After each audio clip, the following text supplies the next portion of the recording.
लेकिन अभी ये ट्रेलर अभी ग्रोथ, पिक्चर अभी बाकी है। देश की तरक्की की पिक्चर अभी बाकी है।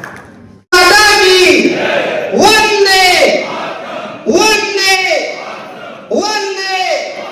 कालका विधानसभा क्षेत्र में आत्मनिर्भर भारत संकल्प अभियान के तहत पिंजौर स्थित रॉयल ऑर्किड पैलेस में जीएसटी बचत महोत्सव एवं विधानसभा सम्मेलन का भव्य आयोजन उत्साह और जोश के साथ किया गया। कार्यक्रम में विशेष रूप से व्यापारियों, युवा उद्यमियों, महिला स्वयं सहायता समूहों तथा समाज के प्रबुद्ध वर्ग ने बढ़ चढ़कर उपस्थिति दर्ज की। कार्यक्रम में भारतीय जनता पार्टी के राष्ट्रीय महामंत्री तरुण चुग मुख्य अतिथि के रूप में उपस्थित रहे। कार्यक्रम स्थल पर पहुंचने पर उनका हार्दिक स्वागत किया गया। कालका विधानसभा क्षेत्र की विधायक शक्ति रानी शर्मा ने पुष्पगुच्छ भेंट कर उनका अभिनंदन किया। तत्पश्चात मुख्य अतिथि द्वारा दीप प्रज्वलन कर कार्यक्रम का विधिवत शुभारंभ किया गया। कार्यक्रम में बंतो कटारिया भाजपा प्रदेश उपाध्यक्ष, अजय मित्तल जिला अध्यक्ष, कृष्णलाल लांबा अध्यक्ष, नगर परिषद कालका जिला उपाध्यक्ष पवन कुमारी शर्मा, भवनजीत सिंह जिला महामंत्री, वीरेंद्र भाव वरिष्ठ भाजपा नेता, हरीश मोंगा मंडल अध्यक्ष, पिंजौर किशोरी शर्मा मंडल अध्यक्ष कालका, कृष्ण मंडल अध्यक्ष रायतन पंचकूला, मेयर कुलभूषण गोयल, दीपा शर्मा मंडल अयक्ष मोरनी, पीयूष पुंज पार्षद सौरभ गुप्ता, हर्ष कुमार फतेह सिंह, नरेंद्र शर्मा, प्रवीण आहूजा, बलराज शर्मा, पार्षद गण सहित भाजपा के अनेक पदाधिकारी एवं कार्यकर्ता बड़ी संख्या में उपस्थित रहे। कार्यक्रम में व्यापार मंडल प्रधान तरसेम गुप्ता ने भी माता रानी की प्रतिमा की भेंट करते हुए तरुण चुग का स्वागत किया। इस अवसर पर विधायक शक्ति रानी शर्मा ने मुख्य अतिथि तरुण चुग के प्रति आभार प्रकट किया और कहा, पिंजौर कालका विधानसभा क्षेत्र में विकास की रफ्तार निरंतर आगे बढ़ रही है। हमारा उद्देश्य केवल विकास नहीं बल्कि समर्पित भाव के साथ जनसेवा करना है। आत्मनिर्भर भारत अभियान में कालका पीछे नहीं रहेगा। कार्यक्रम के दौरान जीएसटी बचत योजनाओं की विस्तृत जानकारी प्रदान की गई तथा स्थानीय उद्यमियों, व्यापारियों, युवाओं और महिलाओं को रोजगार, स्टार्टअप एवं आम निर्भरता से जोड़ने का संकल्प लिया गया। माननीय हो गया हमारे कालका विधानसभा के विधायक शक्ति रानी शर्मा जी का स्वागत करता हूं, धन्यवाद करता हूं। साथ ही जिले में हमारे महामंत्री भवनजीत सिंह जी हैं और यहाँ के चेयरमैन श्री कृष्णलाल लांबा जी और सभी मंडलों के अध्यक्ष मंच पर बैठे हैं, सभी का मैं धन्यवाद करता हूं। और आए हुए सभी व्यापारियों का जो कि दिवाली के दिनों के अंदर भी अपना कीमती टाइम निकाल करके यहाँ पर आए, उनका सभी का मैं धन्यवाद करता हूँ। जैसा कि स्वदेशी, आपको पता ही है स्वदेशी को जैसे अपने घर के अंदर लाना है, उसको कैसे अपने जीवन के अंदर अपनाना है, यह हमारी तकरीबन 1 महीने से हमारी स्वदेशी की जो कार्यक्रम चल रहे हैं और हमने हर जगह रैली भी इसकी हमने कालका में भी निकाली, इंदौर में भी निकाली। मैं तो सभी दुकानदार भाइयों से यही कहूंगा कि जितना हो सके स्वदेशी को अपनाने का काम करें, जितना हम प्रयास करेंगे अपने जीवन के अंदर। हम जितने लोग यहाँ बैठे हैं, मैं ये नहीं कहता कि एकदम स्वदेशी को अपना लो, ये भी मैं नहीं कहता, लेकिन जब हम एक प्रण लेते हैं अपने जीवन के अंदर भी हमने स्वदेशी को अपनाना है, तो हम अपने घर से शुरू करते हैं। मैं कहूँगा जितने लोग यहाँ बैठे हैं, पहले वो अपने घर से स्टार्ट करें। और दुकानदार एक ऐसी रीढ़ की हड्डी होती है जिसपे हर व्यक्ति आता जाता है और उनको समझाने का काम करें और विदेशी वस्तुओं को, विदेशी जो वस्तुएं हैं उनको अवॉइड करें, क्योंकि स्वदेशी जो वस्तुएं हैं उन्हीं को ही बेच करके अपना, ये नहीं है कि कोई विदेशी आइटम बेच के हमारा घर चल सकता है। स्वदेशी आइटम बहुत ऐसी हैं जिसे हम अपना बेच करके घर चला सकते हैं। मैं तो सभी दुकानदार भाइयों से यही आग्रह करूंगा कि ज्यादा से ज्यादा अपनी दुकान के अंदर से विदेशी आइटमों को धीरे धीरे हटा के खत्म करें और स्वदेशी आइटमों को अपनाएं, ताकि हमारा जो भारत का है, जो हमने संकल्प लिया भारत संकल्प का, वो सुदृढ़ हो और मजबूत हो। सभी व्यापारी भाइयों को एकजुट में हाथ खड़ा करके इसका समर्थन करेंगे। सभी सभी इसका समर्थन करते हैं कि नहीं करते हैं जी? सब देश हमने विदेशी को हटाना है और स्वदेशी को अपनाना है, क्योंकि ये हमारे घर से ही हो सकता है। हमारे घर से बहुत छोटी छोटी आइटमें हैं जिसे हम अपनी जिंदगी से दूर कर सकते हैं। चाहे कोलगेट है, कोलगेट को हटा के दूर कर सकते हैं, वो कोल्ड ड्रिंक को हटा के दूर कर सकते हैं, जो हमारा फ्रेश जूस पीजिए, कोल्ड ड्रिंक में क्या रखा है। तो मतलब बहुत सी ऐसी चीजें हैं जो हम ऐसा इसको अपने जीवन से हटा सकते हैं। तो इस करके हमारा जितने हम विदेशी चीजों को हटाएंगे उतना ही हमारा देश मजबूत होगा। इसी कारण जय भारत। उपस्थित मेरे भाइयों और बहनों, जैसे कि अभी हम यहाँ पर एकत्रित हुए हैं स्वदेशी के ऊपर बात करने के लिए। स्वदेशी, अभी पृथ्वीराज जी ने भी बताया, स्व हमारी अपनी भाषा, हमारी अपनी वेशभूषा, हमारी अपनी सामग्री, उसको जितना हम इस्तेमाल करेंगे उतना हम अपने आप में बने। जैसे आने वाले समय में एक त्योहार आ रहा है जिसको हम लोग नाम जिसका हमने स्वरूप भी बदल दिया, दिवाली कहते हैं, जबकि वह दिवाली नहीं है, वो है दीपावली, दीपों की अवली, कि दीपों की लड़ियों के साथ जो मनाने वाला जो त्योहार वो है दीपावली। कब इसका स्वरूप बदल गया, कब सिर्फ जो दियों का जो त्योहार था, कब वो पटाखों में, कब वो ऐसी दिखावे वाली लड़ियों में बदल गया, हमें पता ही नहीं चला। आज दीपावली के नाम पर हम क्या कर रहे हैं, घरों के बाहर बहुत लड़ियां लगाते हैं, और वो लड़ियां कहाँ की होती हैं? चाइना की होती है। तो आप देखिए किस रूप में हमारे यहाँ पर विदेशी कंपनियों ने अपने आप को उतारा है। आज जरूरत है हम अपने त्योहार को अपने ही उस स्वरूप में मनाएं। हम मनाएं उस दीपावली को दियों के साथ, इसमें सरसों का तेल हो, रुई की बाती हो। उस दिए को जब हम जलाएंगे उससे हमारे वातावरण के ऊपर कितना असर पड़ेगा, और उसके कारण हमारे जो लोकल जो उसको बनाने वाले कुम्हार हैं उनको भी फायदा होगा। आप लीजिए मोमबत्ती से, मोमबत्ती का किसको फायदा होने वाला है? फिर पुनः हमारे अपने छोटे व्यापारी को, पुनः हमारे उन लोगों को कि जिनके पास सिर्फ यही कार्य है।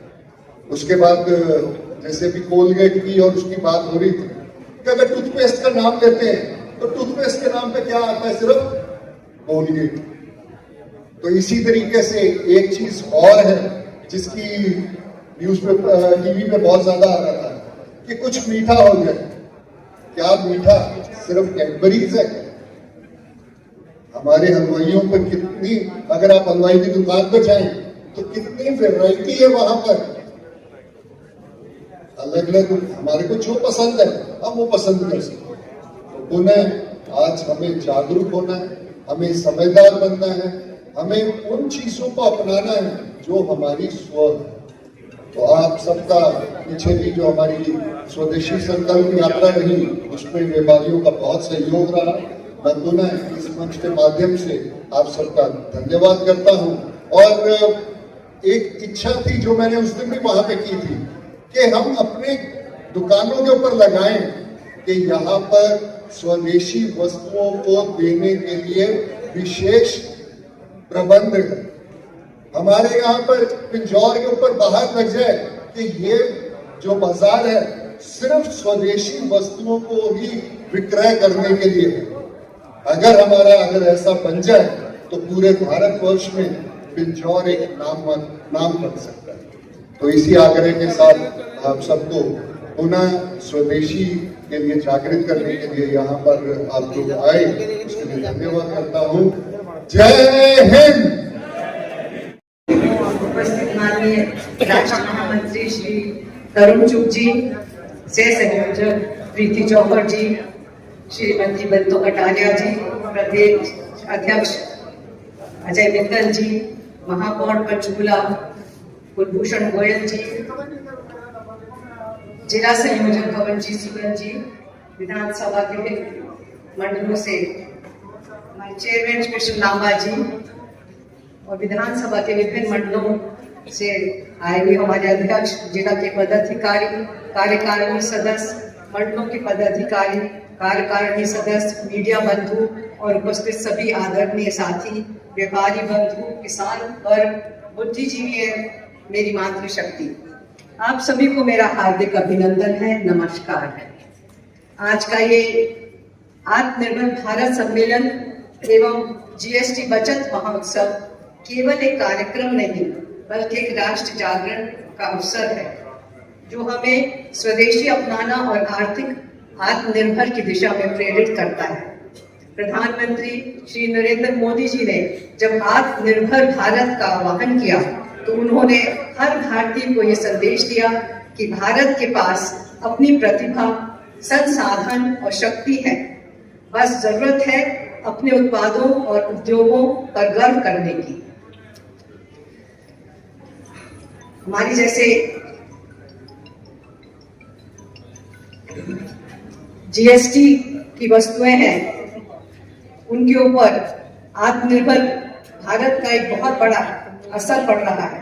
हमारे जो रोजमर्रा की चीजें हैं, जरूरतें हैं, वो सस्ती हुई है, उनमें बड़ी राहत मिली है।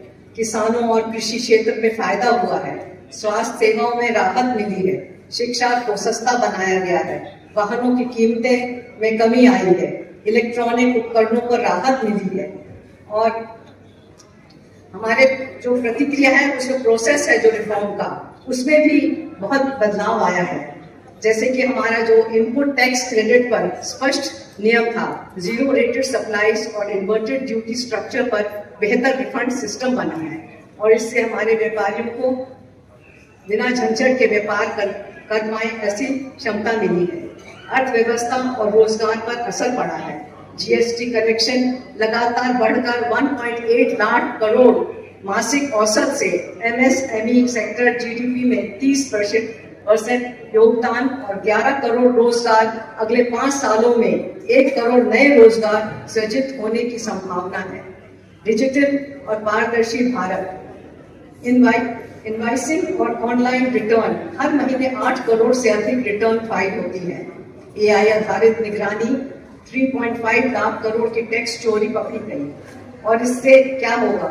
हमारा लाभ ईमानदारी, व्यापारी अपनी ईमानदारी से अपने आप को सुरक्षित और भ्रष्टाचार पर लगाम लगेगी। और खास करके अगर हम बात करें तो हमारी जो माताएं बहनें हैं जो घर बैठे के, उनको मुनाफा होगा। आत्मनिर्भर भारत का केवल मेक इन इंडिया नहीं है बल्कि मेड बाय इंडियंस है। ये अभियान हर वर्ग का संकल्प है, किसान से लेकर व्यापारी तक, महिला से लेकर युवा तक। जीएसटी बचत महोत्सव इसी आत्मनिर्भरता की सोच और आगे बढ़ाता है।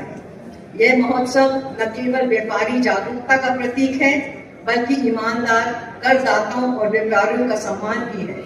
हमारा उद्देश्य है कि व्यापारी वर्ग को राहत मिले, हर प्राणी सरल और पारदर्शी बने और उपभोक्ता तथा व्यापारी दोनों को लाभ हो। जीएसटी सुधारों के माध्यम से सरकार ने देश की अर्थव्यवस्था को नई दिशा दी है।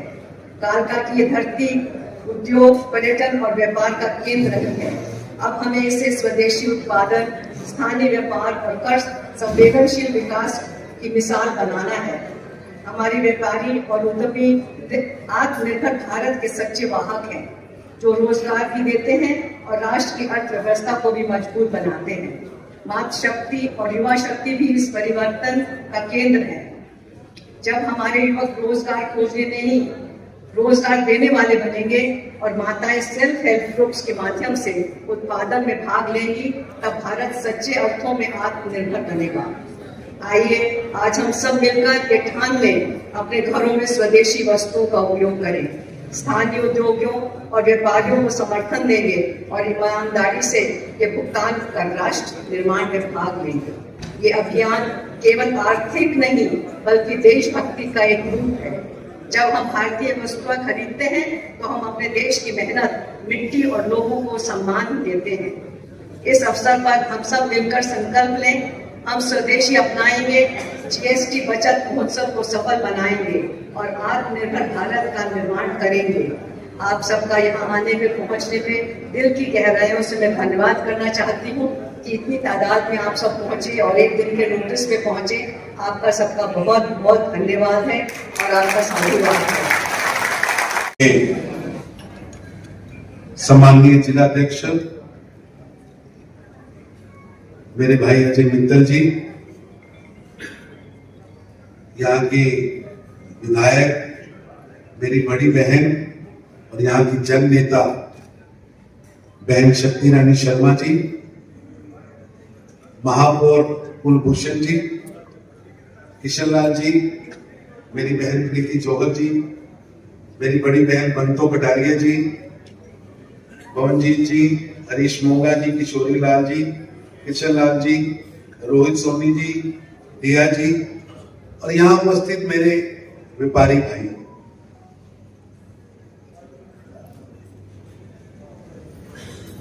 दो 2025 यानी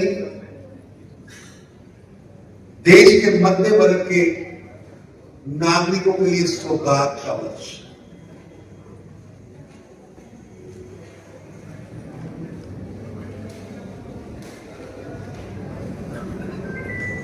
प्रधानमंत्री मोदी जी ने 26 मई 2014 को ऐसे प्रधानमंत्री शपथ ली थी और मेरे को याद है जब उन्होंने शपथ ली थी तो सदन की सीढ़ियों को चूमते हुए उन्होंने कहा था कि मेरी सरकार गरीबों की सरकार होगी, मेरी सरकार देश की महिलाओं को इंपावर करने वाली सरकार होगी, मेरी सरकार नौजवानों के सपनों को पूरा करने वाली सरकार होगी, मेरी सरकार किसानों की आमदनी को दोगुना करने वाली सरकार होगी और ईमानदारी से काम करने वाली सरकार। आज 11 वर्षों में मैं किसी भी फील्ड में देखूं प्रधानमंत्री नरेंद्र मोदी जी के नेतृत्व में हर क्षेत्र में भारत तेजी से आगे बढ़ रहा है, तेजी से आगे।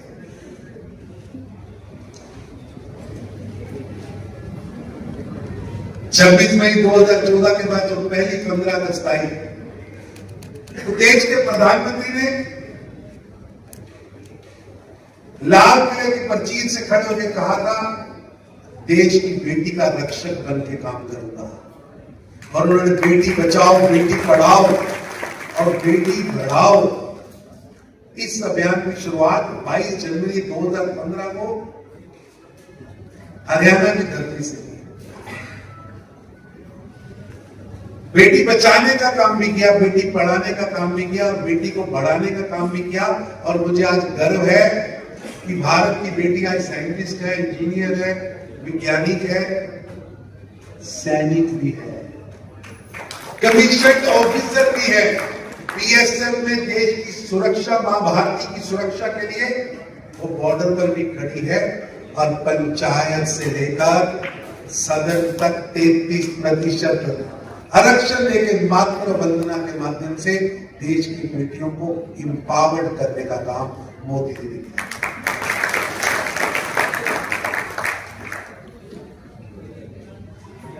एक घर के अंदर एक शौचालय कितना महत्वपूर्ण है और जहां शौचालय नहीं होता वहां बेटी या बहन कैसे रहती है। कभी कल्पना करिए कि देश की आजादी के 70 साल बीत जाने के बाद भी देश के 13 करोड़ घर ऐसे थे जहां शौचालय नहीं था, यानी 26 करोड़ भारत की बेटियों को रात का इंतजार करना पड़ता था, किसको शौचालय जाना है, दर्द सहना पड़ता था। उसकी चिंता प्रधानमंत्री नरेंद्र मोदी जी ने की। देश की बेटी की आंखें ना खराब हो, लकड़ी जलाकर 12 करोड़ उज्ज्वला के गैस देकर उसकी चिंता मोदी जी ने की। हमें याद है बड़े बड़े रेस्टोरेंट्स में जाते थे तो वहां तस्वीर लगी रहती थी भारत की संस्कृति का परिचात्मक कि भारत की बेटियां सिर पर 5-5 घड़े लेकर पहाड़ चढ़ रही हैं। सचमुच देश के 15.5 करोड़ घर ऐसे थे जहां पीने का पानी नल से नहीं आता, आपको कुएं से, बावली से, झरने से भर कर लाना पड़ता था। प्रधानमंत्री मोदी ने 15.5 करोड़ जल जीवन मिशन में नल लगाए। पर आप कभी सोचिए, 4 करोड़ घर, बंदो दीदी बात कर रही थी सूर्य एम्पावरमेंट की, अगर एक घर को केंद्र माने तो प्रधानमंत्री मोदी जी का लक्ष्य है 7 करोड़ घर देने। जरा कल्पना करिए, 4 करोड़ घर, 15 करोड़, 15.5 करोड़ घरों में नल, 13 करोड़ घरों में शौचालय, 11 करोड़ घरों में उज्ज्वला, स्किल की योजना, महिला एम्पावरमेंट, महिला स्वयं रोजगार, मुद्रा योजना में 7% महिलाओं की भागीदारी, 80 करोड़ गरीबों के घर पर फ्री राशन। आपको कल्पना करिए, लगभग देश की 70 करोड़ आबादी को, 80 करोड़ आबादी को सीधा लाभ देने का काम नरेंद्र मोदी जी की सरकार ने किया और आज उसका स्पष्ट असर दिख रहा है। देश के अंदर 25 करोड़ लोग गरीबी रेखा से ऊपर उठकर आए, इंपावर्ड हुए। लेकिन अभी ये ट्रेलर अभी लो, पिक्चर अभी बाकी है। देश की तरक्की की पिक्चर अभी बाकी है, पिक्चर बाकी। मैं तो याद है, बचपन से देखते थे विकासशील भारत, मांगने वाला भारत। भारत का प्रधानमंत्री के जाते थे तो उसकी छवि थी कि कुछ मांगने आए हैं। और मैं आपको कहता हूं, सभी प्रधानमंत्री अपने किसी भी पार्टी से आए। आप न्यूयॉर्क टाइम्स निकालिए, 1947 से लेकर 2014 तक, छोड़ दीजिए अटल जी का कार्यकाल, मनमोहन जी के कार्यकाल की न्यूयॉर्क टाइम्स में कहीं आखिरी कोने में भी एक कॉलम न्यूज नहीं है। और आज नरेंद्र मोदी का भारत, आज नरेंद्र मोदी जी दुनिया के किसी भी कोने में जाएं, वो जर्मन हो, जापान हो, मिडल ईस्ट हो, सऊदी हो, यूरोप हो, अमेरिका हो, नरेंद्र मोदी की उपस्थिति भारत की उपस्थिति है। और नरेंद्र मोदी की उपस्थिति चमक धमक की उपस्थिति। आज दुनिया के बड़े बड़े राष्ट्रों के अध्यक्ष प्रोटोकॉल तोड़कर प्रधानमंत्री मोदी से मिलने आते हैं, सुनने आते हैं। बड़े बड़े डिप्लोमेट मोदी की आर्थिक नीतियों पर रिसर्च करने आते हैं। ये बढ़ता हुआ है। मेरे को मेडिसिन स्केल का जो कार्यक्रम था प्रधानमंत्री मोदी जी का, उसके बाद राष्ट्रपति प्रेसिडेंट बाराक ओबामा से पूछा गया तो उन्होंने कहा कि नरेंद्र मोदी की उपस्थिति हॉलीवुड के अभिनेता की तरह की उपस्थिति है, जो कुछ भी कर सकता है। और सचमुच भारत कुछ भी कर सकता है, ये शक्ति आज हमने ग्रहण की है। आज भारत कुछ भी कर सकता है। साल 2014 तक हम दुनिया की 12वीं 14वीं अर्थव्यवस्था थे।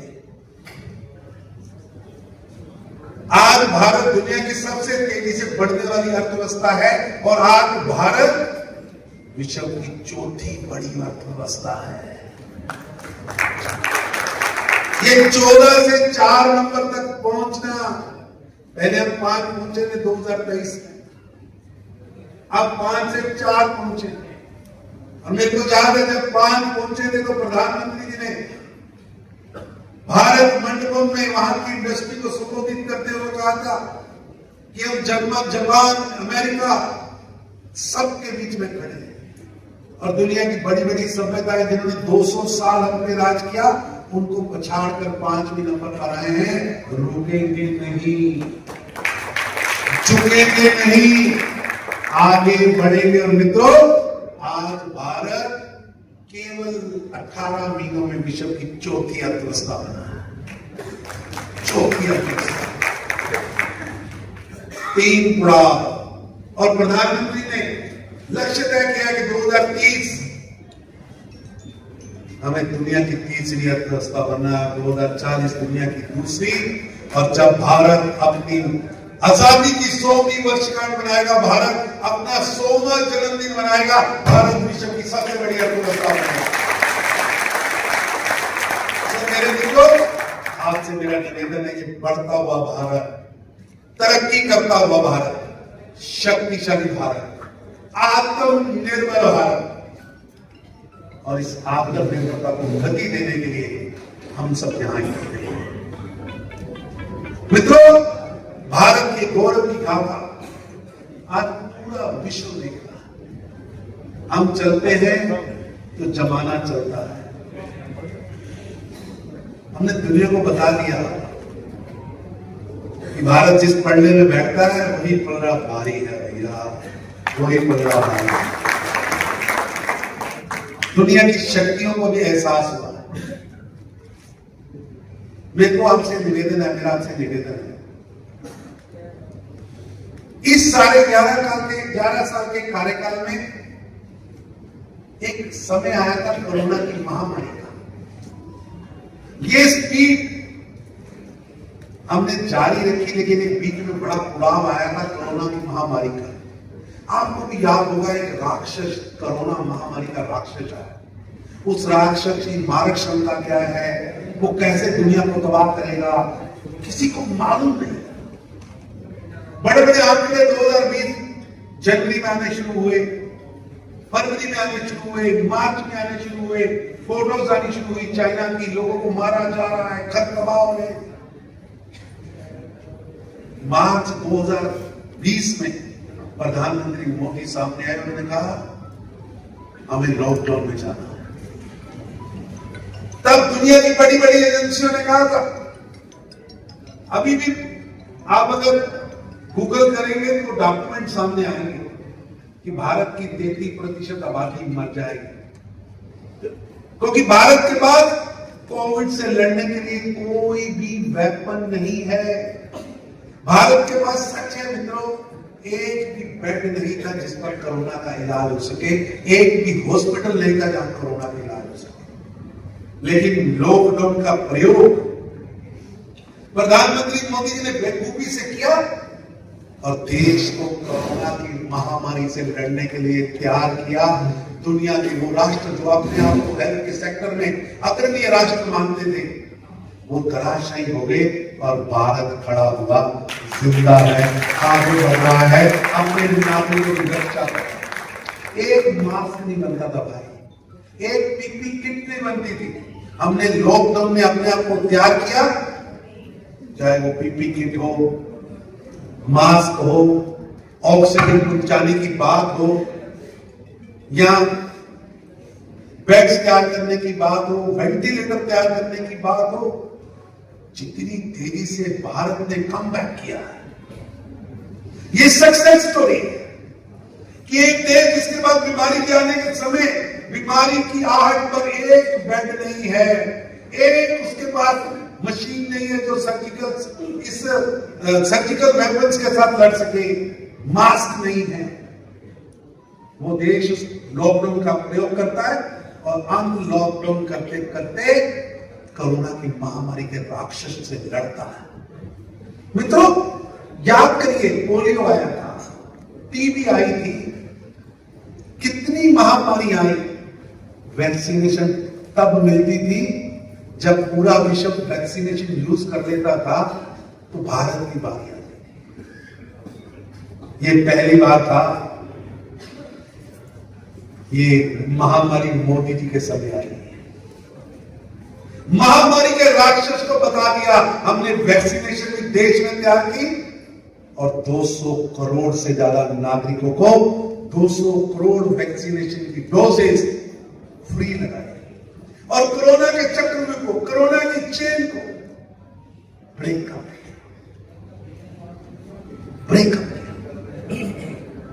ये बहुत बड़ी सक्सेस है।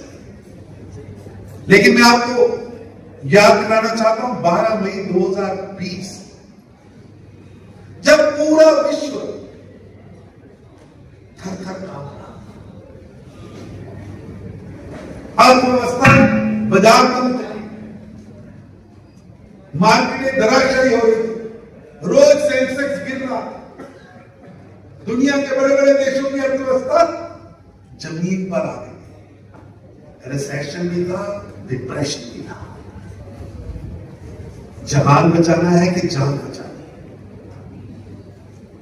उस समय 12 मई 2020 प्रधानमंत्री मोदी सामने आए, उन्होंने कहा आज वक्त आया है, चुनौती है, अर्थव्यवस्था को चुनौती है, हम जान भी बचाएंगे, जहान भी बचाएंगे और देश को आगे लेकर जाएंगे। आपको याद होगा आत्मनिर्भर भारत की घोषणा मोदी जी ने उस कोरोना की महामारी के रिसेशन में, डिप्रेशन में सामने आकर खड़ी की थी और कहा था कि हम कृषि का क्षेत्र हो, एक एक फल और एक एक फूल बचाओ, उद्योग हो, विभाग हो, सर्विस सेक्टर हो, हर क्षेत्र में हमें आगे बढ़ना है और देश की जीडीपी का 10.8% निकालकर आत्मनिर्भर भारत के लिए दिया।